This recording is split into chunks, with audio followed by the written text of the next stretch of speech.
Sure. Okay. Kum Lena Blat Gemara. We are up to Daf Chav Beis Amud Aleph Mishnah. Four lines from the top of the page. We're still talking about Kiddush HaChedesh, and we were speaking about whether you can be Mechal Shabbos, which months you can, which months you shouldn't, with the Rabbanon at least. Mishnah. Avu B'nai. At least where Rashi learned. Avu B'nai. What about normally when you have Eidos, it cannot be related to each other? What about when it comes to Kiddush HaChedesh? What kind of Eidos are we having here? Says the Mishnah, Avu B'nai, a father and a son. Shiroas HaChedesh, that saw the new moon. Yelchu, they both should travel, but not because they're both going to be Eidos.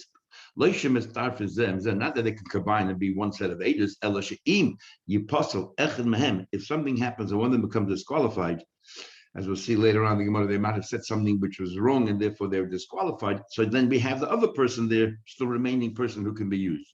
Yitztaref hasheni im acher. So then the second person who's there, the son, let's say, will be able to join someone else and be Eidos. So no, but relatives cannot be no different than any other Eidos. Shimon says no. Al ubnoi, the chol hakrevin, and all other relatives shading the Eidos Chedesh. I believe it coming to Chedesh is different because we'll see just like Moshe and Aaron were two brothers, and the Eidos is telling them that Chedesh is elochem, as if to say that you people can be there, you brothers. Anybody can be Eidos for Kiddush HaChedesh. Says the Gemara. Amar Rav Yosef says no. I agree with the Tanakama. At Maise Betuvia Harefi, there was a story with Tuvia, the doctor Sheroas HaChodesh b'Yerushalayim. He saw the new moon in Yerushalayim. Who ubnoi v'avdei meshucher. He, his son, and his liberated slave. And the kiblu hakoinim. Now we don't know who these koinim were and why they were being makabel, unless they had like two. Before, if they went to Bezin, maybe there was a screening process, and they were koinim. I'm not sure. I'm just speculating. So these koinim, the screening process accepted. They believe that Never Meshucher is no good because it has to be Yisrael, Mizera, and Yisrael. That's what they thought, like Moshe and Aaron.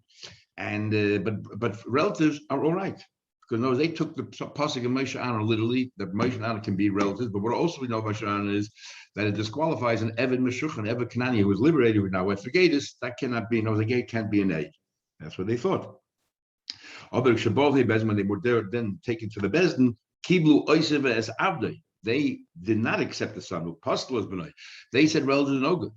But a ger, who said a ger can be, and Evan Shukra, who said can be. So the story of Yesi is a consonant with the Tanakama. So you have Reb Shimon who says that you could have relatives. Reb Yesi Tanakama says you can't.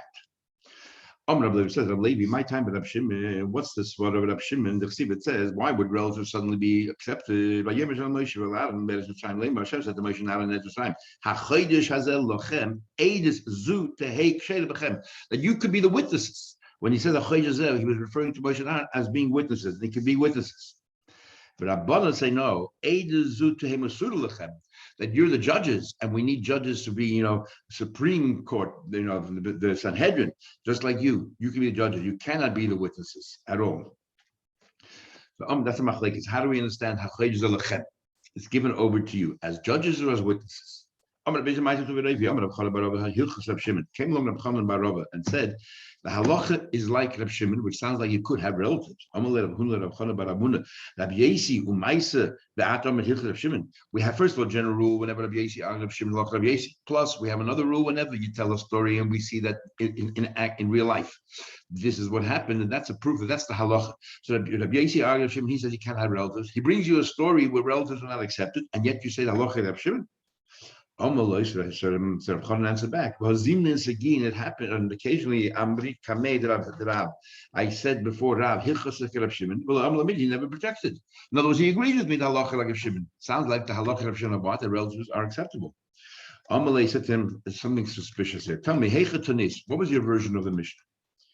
Amalei, he told him the version of the Mishnah. He didn't say the opposite. He told the version of the Mishnah when we heard the version of the Mishnah, Rabbi heard the version of the Mishnah, he realized that in his version, in Rab Chanan bar Rava's version, Rab Shimon was the one who said that you cannot use relatives, and the Tanakama, Rabbi Yesi, the one who said you could use relatives, and Rab Shimon is the one who brought the story and everything else. So he reversed the names. So the outcome is really the same, like we think right now, that the halacha is you cannot have relatives. That's exactly what I didn't say anything because why didn't object? Because your outcome is exactly so. No, even now maybe I misunderstood you. We're having cross communications there. When you said the halacha is like Rav Shimon, I assumed in our version, and I asked you a question. But you're actually saying the halacha of Shimon in your version, and in your version of Shimon is the same like our version of Yasi. So we're not even arguing, and the whole conversation was for naught. Amar Tavi Brei the Mari Tavi, Amar Marukva Mishmul, Hilchas Reb Shimon. Came along Tavi, the son of Mari Tavi, and same Reb Marukva and said the halacha is like Reb Shimon, which is very odd because we just concluded the halacha has to be like Reb Yasi. So it could either be, what he meant was in Reb Yasi, in what do you call it? In the Rav Chana bar Rav's version of the Mishnah, which is really our version of Reb Yasi. Or it's a mistake in the print of it. Some say it's supposed to say Ein Halacha Reb Shimon, or some say it's a question mark. Hilchas Reb Shimon, I think Halacha Reb Shimon. How can it be? When Reb Yasi argues, so it's a bit confusing. But the Halacha is like Reb Yasi, relatives cannot attend and give testimony. Now we're going to have in Marsa Head of Chofei Beis a number of. We know that it says that you're not allowed to partner up with a Rasha to be an aid, plus a Rasha aid, but then you have Rishonim the Rabbanon. And depends what kind of Aveda Rabbanon they're doing. But if they're doing Aveda Rabbanon which involve money, which tells us that money plays an important part in their lives, and if as a result of that they're prepared to make breaches, even though minor breaches, then we don't trust their aiders as well. Because who knows, they might have been paid off, bribed. We don't trust them. So what are examples of those that are possible with Rabbanon? Elu hein hapsulim. The following are possible to be aiders here as well, because we cannot trust aiders. We don't know how honest they are, and we don't know that their integrity. And what are they? So, for example, if you play with, basically it's dice, cards, where they used to use small little blocks of wood. But the problem is that if you play with cards, we'll have more of the machlekes of Yehuda and Tanakama. But if you play with cards, and it's an asmachta, why are you playing with cards? Because you think you're going to win. So you don't think you're going to lose. If you think you're going to lose, then why bother playing? You think you're going to win. So, but when you lose, the other person takes the money. Because I never intended to lose, it's an asmachta, and therefore you're not koine, and I'm not giving you the money voluntarily, even though I say I'm not giving voluntarily. So when you're taking the money, you're a ganef, but you're not a ganef from the Torah because I put the money. You didn't steal it from me. You put it on the table. We had a fair game, and I lost. But I'm reticent. I'm reluctant. I'm reading asmachta. I was convinced that I was going to win, and therefore an asmachta like Kanya, that's not a kinyan. By me putting it there is not really a transaction. You have no right to take it, but it's only asim and rabbanon. And as we have in the beginning of Masechta Sanhedrin, what's considered the very first mission there? What's considered a ganef by yigzel esachanis, as Rashi says, or that a ganef is only if I go outright to you and I steal something.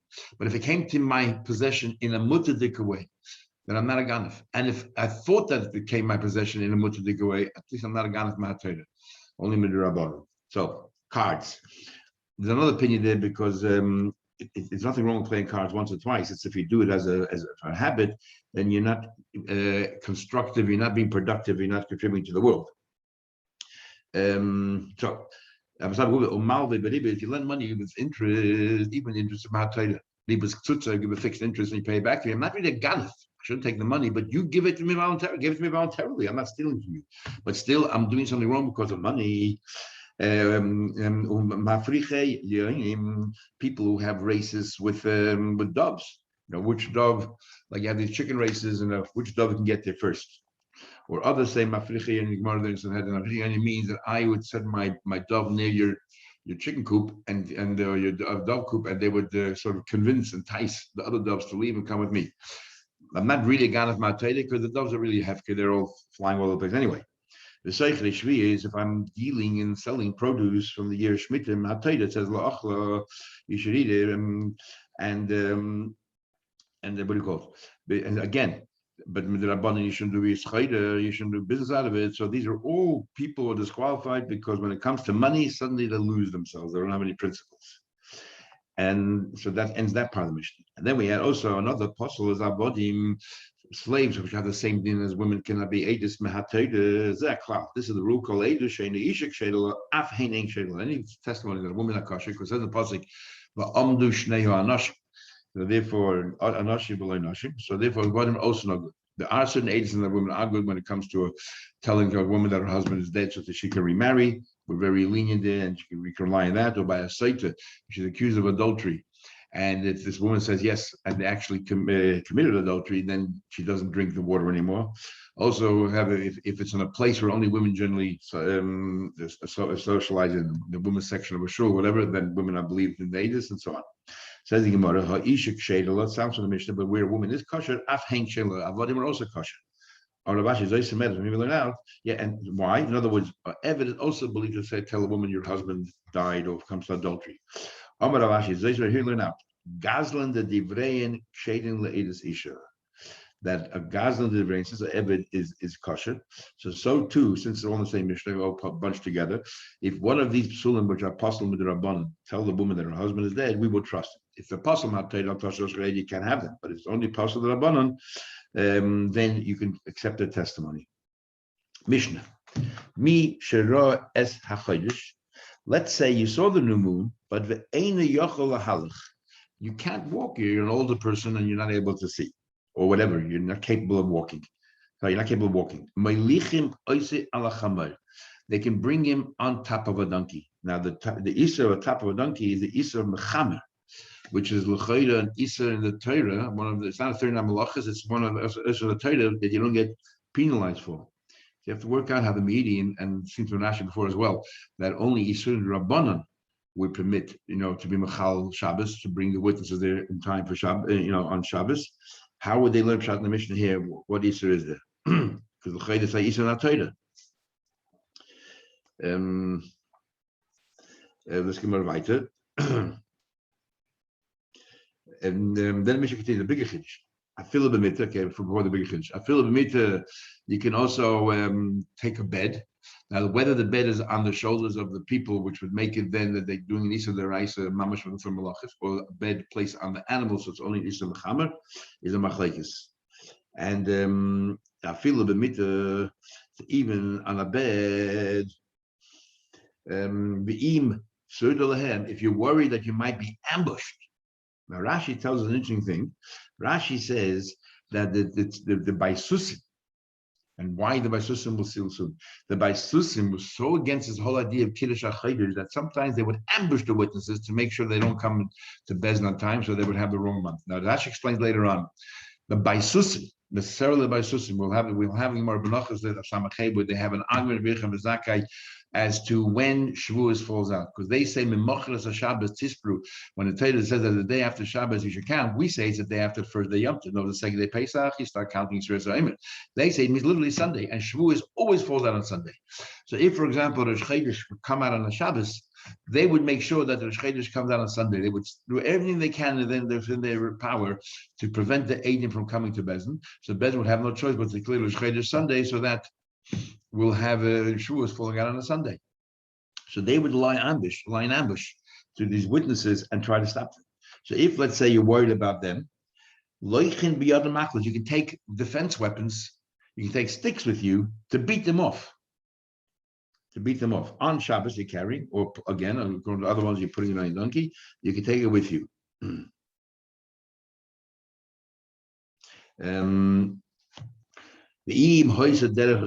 What happens that wherever they were is quite far from Yerushalayim? I'll take food to them as well.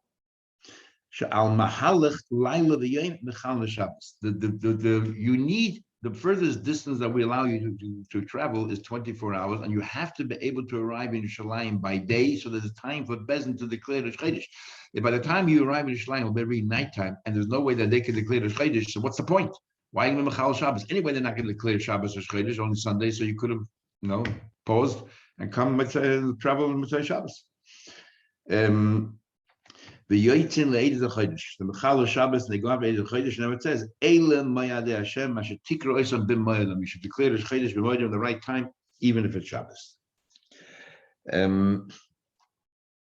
Says the Mishnah further, we're going further. Let's say the witnesses are going to approach us. We don't recognize them. We don't know who they are. Are they trustworthy or not? And remember, since the book came along, everything's very confusing, and we never know if they're telling the truth, or they're obfuscating, or they're making up stories. Who knows? So we would like to have some kind of recommendation of Ksaf Hamlotza, or that somebody in Yerushalayim knows them and can come forward and say, "Yeah, I know this person is." What happens in Maine? If we don't know him, then from where they wherever they're traveling from, they tell the Rabbanim that no one is, we don't have any family shleim, no one knows us. Then we would send with him another group of Eidim to testify who this person is, that he's an honorable person and he has integrity, and they can also be Mechal Shabbos. So Yemein and Makirin Oisei Mishalchen Ima, they send with him Echad. We'll see in the Gemara, Echad doesn't mean one person. Echad actually means one group. They send they'll send a new set of witnesses. They will send one person, a group of witnesses, to testify that they recognize this person. But he's showing in the beginning, in the beginning they trusted everybody, because every Yid has a cheskes kashas.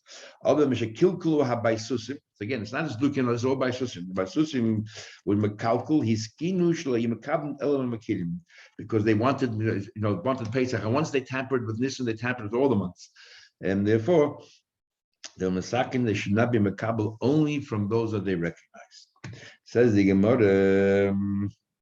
So the chiddush in this mission is that this other group, whose role is strictly to be aiders to tell us that this aid who's coming about the new moon is a trustworthy person, they can also be Mechal Shabbos. Because if they can't, then what's the point of the other person coming in for Shabbos? We won't accept the aiders. Says the Gemara, says, my achar. They send another with him. Says achar, not achar, chad. So right now the Gemara says one. He sent one person. Right now the Gemara thinks he sent only one person along with the aid to testify of the veracity, integrity of his aid. Says the Gemara, the chad mimehem, and one person is believed. How can we believe? But Tanya, we learned ma'ise shebohu the aid of ima ilahagirolo. He once came together with a peer of aidim to testify about this person's integrity. Amar Rabbi said, my achar. Achad doesn't mean another single person. It means zug achad, another group of aidim. It means a group of aidim, two aidim can come. And hachem namstar I proved to Ela to hachem. That's what he made a makir. So if they don't recognize him, if there's only one aid coming, what's the point? One aid is not going to establish the shchedish. My oisa ilem oisa that person b'chad mimehem. What's he coming on his own? Is he going to believe? Mishpach sibbe. It says you have to have just knows like any other in Torah. You need two witnesses. Ela my oisa zug that pair. Hachem my achar zug achar. Says the Gemara, so you're telling me that one person is not believed to testify about the integrity of these eidim. You need two eidim. You tell me one person is not believed. There was an incident. He went to the aid. He went to the aid to testify about this person in Shabbos in Usha. That's where the Sanhedrin were in Usha at the time. And he went to testify there. That this aid is trustworthy, and he was alone. Says the Gemara, two answers. Either Amri, they say Rab Naharoi, according Naroi Sahada Acharina Hababad. It was alone, somebody else there, but in the presence of Naroi, the person so didn't count. Naroi was the Tan. In fact, Naroi is a mayor. So therefore, we didn't mention the fact that there's another person there. We're talking about Naroi himself. His Meichel is covered, and he went to testify about the integrity of that person. So then, but really there were two people there as well, so there's no proof one way or another.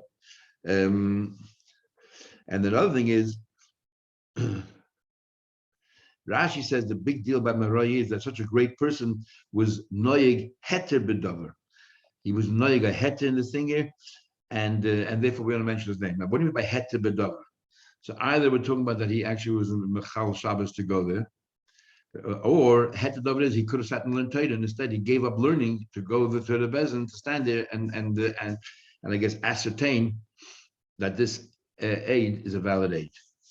Rav Ashi says, Rab Noroi Sada Achrina Have Be'usha. No, the other way around. Rab Noroi went, there was another witness there that already knew the aid. Rab Noroi went on his own, but he joined up with another witness who was already there. Together they testified. But also Rab Noroi went and joined him. If so, what's the chiddush? So what's the chiddush if there's another aid there and Rab Noroi went to join him? So what's the point? What's the big deal over here? What do you tell me that he went? And l'chayda he went, Pasha l'chayda he went on Shabbos. That's the whole point that we're trying to bring out here, that you can go on Shabbos. So what are we teaching us? So the Gemara, I'll tell you what he's teaching us. He's teaching us,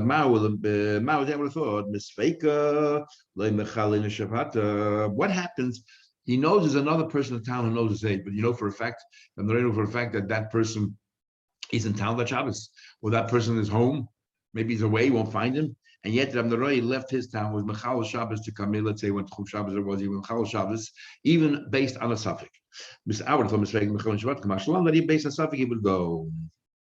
He also, when Ula came along, Amar, said, when Ula came along, he said, I want you to know, Kichua liyarcha b'marava, that you should know that they Mekadesh,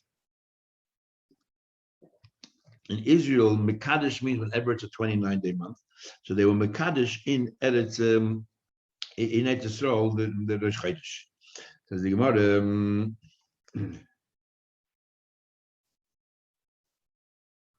of course, if Ula tells us that they declared Rosh Chodesh on a certain day, we'll believe him.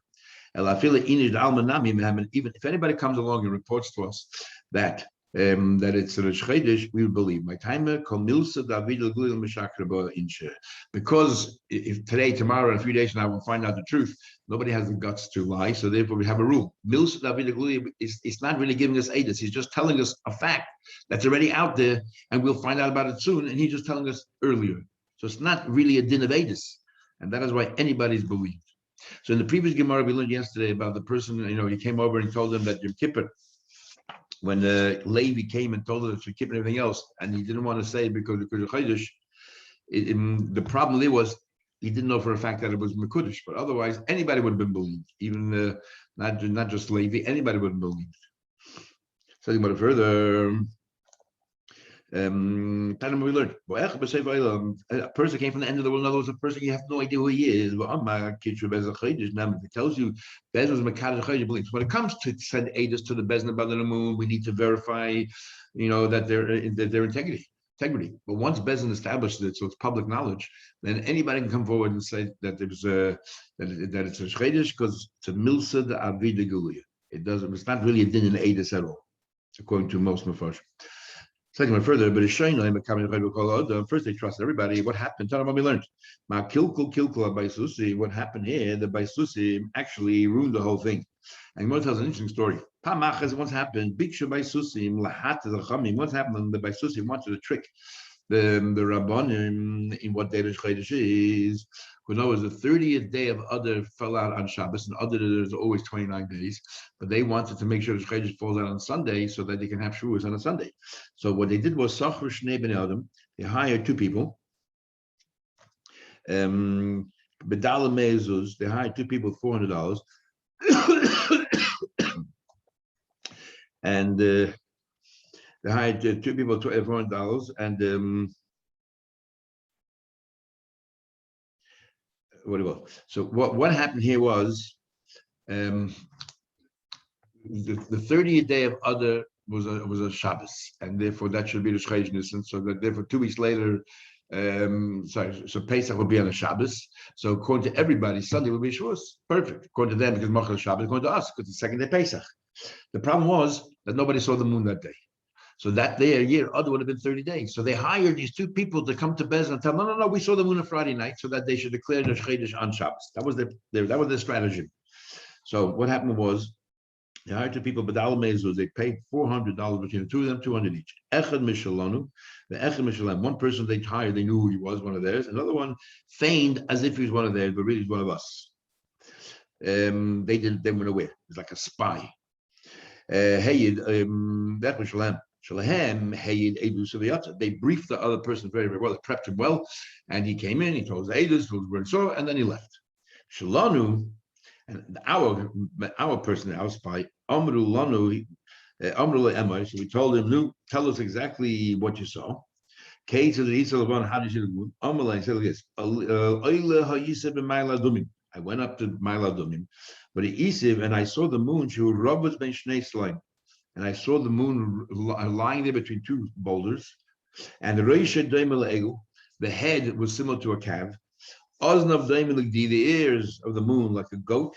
The horns were similar to a deer, and its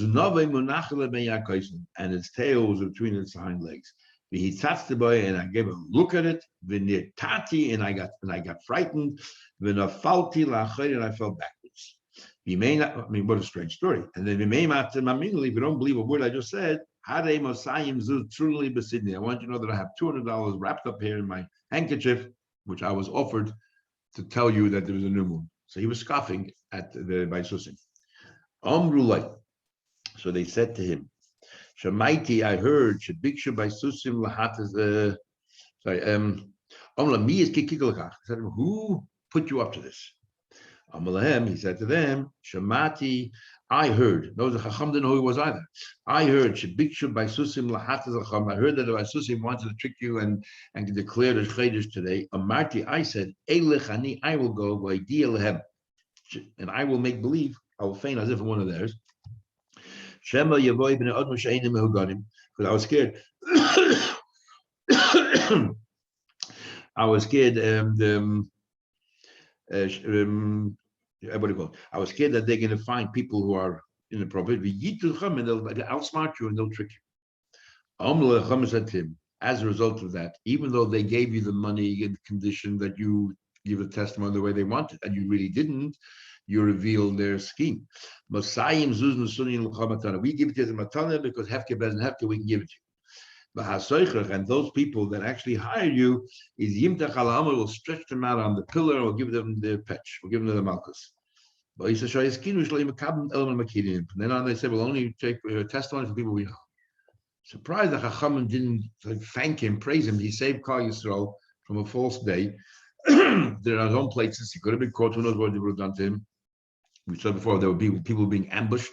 You need sticks to defend yourself, and you don't find they gave him $200, but they didn't, say that his person is something really nice, because he basically did a tremendous thing. So what we have so far in the Gemara in the last few days is we had a few days ago all about protests. The first protest ever happened, and here we learn about spies again. How you plant one of your own in the enemy camp, and then you come back and report. Mishnah. But he's showing us all the way in the beginning. How did they promulgate the news that it's a new month? How did they spread the news everywhere? So in the beginning, even before they sent out messengers, they would have the following: Masiyan, mostly live in bubble. Masiyan masuas. What they did was they would light these torches, and they would light these torches. We'll soon see on top of the mountain. Mishikilkul hakusim. When the kusim started to ruin everything. They went out of their way to ruin our Chaydish. So what happened was, Hiskinu. Now, Taisa, before I get right to Taisa, asked a brilliant question, which is a little bit hard to understand Taisa's answer. Taisa asked a question that what would the Baisusim have gained by making believe that Pesach is on Shabbos when really Pesach was on a Sunday and if a Shavuos would have been on a Monday? So what did they gain? They wanted Pesach to be on Shabbos so that Shavuos will come out on Sunday. But at the end, but Pesach, which is the Yom Tov they believe in, will be on the wrong day. So why is Shavuos more important than Pesach? Pesach should really be on a Sunday because that's a new month, and they just made believe it was on Shabbos. So Pesach will be on the wrong day. That didn't bother them. But Shavuos on another day other than Sunday, terrible. What's the difference? Why is one Yom Tov more important than the other Yom Tov? In fact, you can argue that Pesach, you have 2 days Yom Tov, beginning and end. You get both wrong. So Tosha says, because when Bezdin would have declared Rosh Chodesh on Shabbos, then we have a rule, even if they made a mistake, even if they did it on purpose, it's the right time. So therefore Pesach would be the right time. It says in the pasuk, Atem afilim mutoim. We'll see later. Oines afilim shaygin afilim mezidin. That's what his answers, and it bothered me.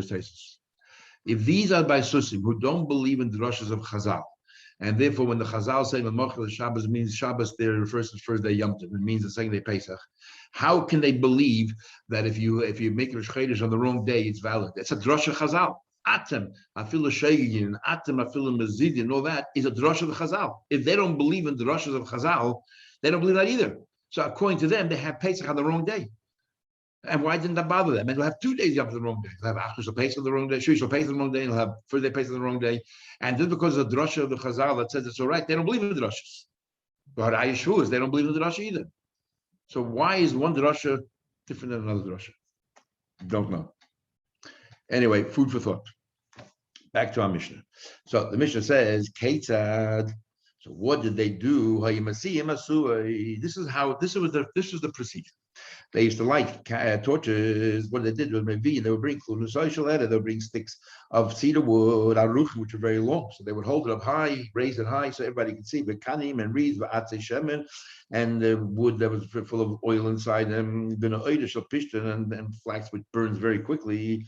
The and they would tie it all, wrap it all up with a string. But they would go on top of the mountain. They would light the fire. They would wave it back and forth and then up and down. Then the next mountain, there were people that were waiting to see if there's a new moon. They eventually saw the torch. They would then light it. And every mountain they're on, people would get on top and they would light it. And this traveled all the way to Babel. For which mountain? They started Harazaisim was the first mountain they went up to. And from there they went to a mountain called Sartava. I'm not sure which mountain that is. Next mountain called Grufina, Lechavron, the base Baltin, now already up to Babel. Remember, there's no moon, so it's pretty dark down, and there's a torch somewhere from a distance, they can see it. And they didn't move from there. They would just wave it. They wouldn't travel from mountain, each, next mountain, the next mountain, until everybody saw like this big torch, and they knew it was Chodesh. Says the Gemara, what these my sister did was, on the 30th day, when the Bezin decided not to make Rosh Chodesh because nobody saw the moon, they would go on the mountain and they would wave the torches. So they would wave it around to confuse everybody. Mine, that seems from here, it wasn't only the month of Nisan, they did it all the months of the year. They just wanted to be in total control and discredit the Chachamim. My mashma, first of all, again, we digress. You use the word masian to light torches. My mashma, where do you see the word masian? There's lishna to yikoru, that means lighting a torch. You see, because it says in the pasuk, Vayisoim David va'anosha. It says Vayisoim David va'anosha. When we translate, what did David do? That we done Ogdinu David. That David actually lit a fire. So we see from here that the word saying means lighting a fire. So I learned. They made a rule. They made a rule. So there's 2 months, right? There's 1 month that is, and the more we go through this process, why they came up with this rule. 1 month is a chaser, a 29-day month, and 1 month is a 30-day month. So they made a rule that only a 29-day month they are going to light the torch the night of the 30th. So when people saw the night of the 30th, the torch, they knew that earlier today was Rosh Chodesh. Now the obvious question is, why didn't they light torches whichever day Rosh Chodesh was? And if it was the 30th day was Rosh Chodesh, they would light the night going into the 31st. And if the 31st day was Rosh Chodesh, they would light the night going into 30th into the next day. Why only if it was a chassid? So the Gemara could go through all that. Says the Gemara, the aim was only you saw it in time, only if they saw it in time. No, it was a 29-day month. The aim was and when did they light it? The night going the 30. If going into if Rosh Chodesh is the 31st day, it's called the Ibura, the extra day. So they would light the night going into the next day, the night going into the 31st. So only if the 30th day was declared Rosh Chodesh, the following night they would light. Does the model remember what he's saying? That chaser abdinu. So what he's clearly saying is the following: that on the 29th month they would light, but on only abdinu on the Thursday month they would not light. Now we'll go through it. My time, why did they do it that way? I'll say the Gzeda. I'll say very simply why. He says because we are worried. What are we worried about? So we are worried. What happens if Friday was Rosh Chodesh? On a 29-day month, Friday is Rosh Chodesh. So when would they light the torch? The only time to light torch is Motzei Shabbos. But if you're going to tell me that on a 30-day month you light Motzei that day, and on the 31st day month you light Motzei that day, so when people see a torch on Motzei Shabbos, they have no clue. Are you telling us that Friday was Rosh Chodesh? That's the first opportunity you have to light a torch? Or are you telling us that today Shabbos was Rosh Chodesh and tonight you're lighting the torch? We're confused. So we had to make a system that one Rosh Chodesh will be declared, will be torch, the other one will just let it go. So therefore we decided that the Chasser will light the torch. So Motzei Shabbos, when you see the torch, you'll then know, so Friday was Rosh Chodesh. And if there's no torch Motzei Shabbos, then you know for sure Shabbos was Rosh Chodesh and it was a 30-day month. What it says, I want to say, like, we're worried. If a 29th month happens to be another Shabbos, Amos Avdi, when they light it, Bafuki Shabbat to Motzei Shabbos. The Amir Nabi Amoli. Who can tell me that regardless of when the Chodesh is always like the night following? But like the Torah, also you'll be confused. Amri, they will say maybe High Chosr, maybe Friday was the Chodesh, but High Delay Oven Metal, so why didn't do it? Why didn't light earlier and we should light after? Kind of like Friday night. Or Dil Mamoliu. Maybe the Shabbos was Rosh Chodesh. Bizmane of they did the right time. Says the Gemara, why don't you do the following system? Generally throughout the year, light, whichever day Rosh Chodesh is the following night. And what happens when a chassid is on a Friday? And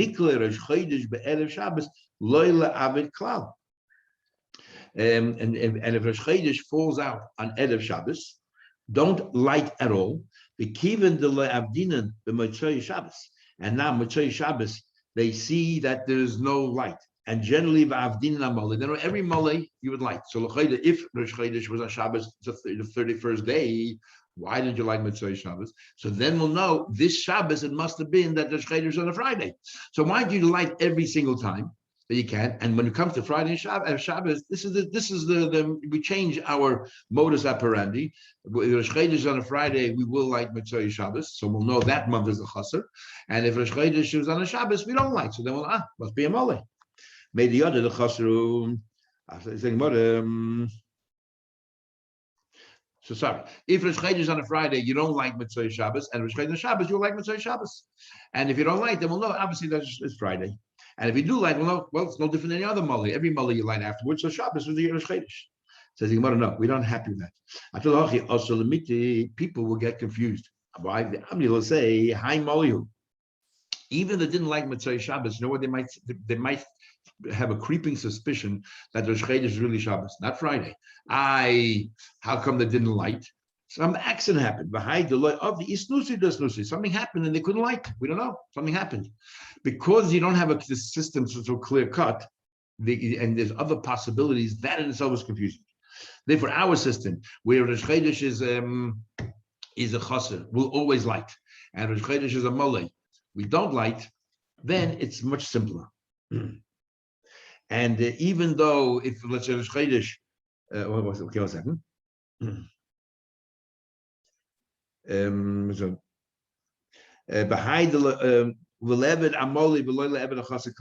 why don't we do it the other way around? Okay, you decided on a 29-day month will always light. Make a 30-day month will always light, and 29 month you don't. So why don't we just light only on moles? If Rosh Chodesh is the 31st day, that's when we're going to light. But if Rosh Chodesh is the 3rd day, we won't light. Why did you do it the other way around? I want to tell you why. Because what happens is, so every time there's 2 days of Rosh Chodesh, well, Rashi actually says 2 days of Rosh Hashana. If it's 2 days of Rosh Hashana, the first day, they don't know, because he didn't light a torch. They don't know was today Rosh Hashana or not. So they kept it as observed Rosh Hashana. And then you're telling me that we'll never light if it's Rosh Chodesh. So we don't know. Why didn't you light? Didn't you not light today? Because today was Rosh Chodesh? Today was Rosh Hashana? Or you didn't light because you didn't see the moon yet till tomorrow. So we're going to observe always 2 days of Rosh Hashana. We'll have to take off work 2 days. And that the Chazal didn't want to do if you don't have to. So therefore, it's better system if you light, if it's a shorter month. So if Rosh Hashanah was the correct day, we'll see the torch tonight. And if we don't see the torch tonight, obviously the Chodesh is tomorrow. Tosfos says here, very interesting, that Tosfos says that why you don't have to say Rosh Hashanah, it's every Rosh Chodesh. He says it because Rosh Chodesh is a very interesting Tosfos. Maybe we should learn part of it inside, and we'll finish with that. Tosfos, the second Tosfos on the page, Mishabitul Malach L'Am Shnei Yom. So Rashi talks about Rosh Hashanah, and Tosfos says, no. About 5 lines into Tosfos, 6 lines. The first one line is L'Chinam. L'Chinam Dochek L'Farish Rosh Hashanah. There's no reason to say we're talking about only Rosh Chodesh, which is Rosh Hashanah. They couldn't work and they lose an extra day of work if you don't tell them when Rosh Chodesh is till after the 2nd day. The Akol Rosh Chodesh could be any Rosh Chodesh. On Rosh Chodesh, people didn't really work. How do I know that? We say Pedagog, we will learn in Megillah. It says there that during the week, Monday and Thursday, we read 3 Aliyahs, but on Chodesh Cholamay we have 4. And why do we have 4? Because we didn't really work, so we're not taking off time from work. Like Rosh Chodesh Cholamay, Koyin Arba, we have 4 Aliyahs. So it says clearly that on Chodesh they worked less or didn't work at all. And we'll talk more about it when we get to Megillah. Now this is very interesting. It says Tosfos. it's regilim lemer. Interesting expression. We're used to saying, "Shahoisiv hamokim yomtiv lenoshim b'Rosh Chodesh." The Eibush, the Tushmanar brings it down. The Eibush gave a yomtiv to women on Rosh Chodesh, that they don't work. Women don't work. Men could work if they didn't. They didn't. But women don't work. For them, Rosh Chodesh is a yomtiv. Why? B'schar, as a reward. Shalei nisratzu al ma'aseh egel, that they did not join in the ma'aseh egel. Kisha amalem Aaron said, "Pirku nizme hazov asher ba'ozna sheikh." He told the men, "Take off the earrings, the jewelry from your wives." The isparku kol am asher ba'oznei. They only took off, removed their own jewelry. Didn't have to take the wife. The shame le'aviu. The women did not participate. The women did not want to be part of what happened with the egel hazov. So, as a reward to that, the women received a special bracha that they don't work on Rosh Chodesh at all, and therefore we didn't want to have 2 days. Therefore, we didn't want to have a system where they don't know Rosh Chodesh till the second day, because they'll take off 2 days of work, and you can't have 2 days off work. Okay, we'll stop over here and continue tomorrow. Mitzvah. Can I ask something I missed? Is a father and son allowed to be Eidim? We had two opinions. No, the Torah says and he talked to Moshe and Aaron. So one opinion says that Moshe and Aaron were 2 witnesses. He was saying both can be witnesses because it's different than ordinary witnesses, and therefore they're allowed. And the other opinion says no. Moshe and Aaron are the judges, but witnesses are like any other court case, only men and only 2 who are unrelated to each other, and that's the halacha. That an Oven and Benoah, your 2 brothers can't be. Cannot be. Okay, thank you. Have a good day, everybody.